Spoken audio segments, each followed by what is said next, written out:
So something that I believe is important to improve or restore for your shoulder is basically the ability to externally rotate. So we not only want to improve or maintain that range of motion, but also we want to make the tissues or muscles stronger performing that movement. So there's a bunch of different drills you can do. A couple easy ones using a TheraBand would be basically trying to do external rotation of the shoulder in a couple different positions. So you could do with the arm at your side, where we basically just externally rotate, pause, hold that isometric contraction, and slowly back in, and then repeat. So I'm basically just holding tension with the opposite side, externally rotating, holding, and slowly back in. I also think it's beneficial to hit that same movement from different angles.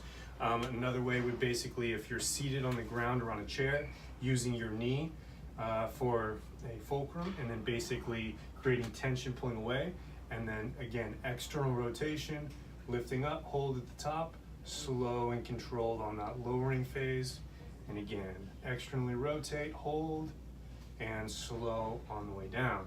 Then I also like to hit the same movement from kind of like a 90-degree abducted position. So this arm can basically hold out here. You can also wrap it around something. If you're seated, sometimes you can just hold the band around your foot, and again, pull that into about a 90-degree angle and externally rotate up like that. Slow on the way back down, keeping that elbow level with the floor, not dropping the elbow as we externally rotate. So you're going to want to pull that elbow back, hold, and then externally rotate, hold at the top, and then slowly back down. But one of the reasons that we want to make sure we improve the flexibility and just the ability to get into that position is, let's say you perform something like a military press.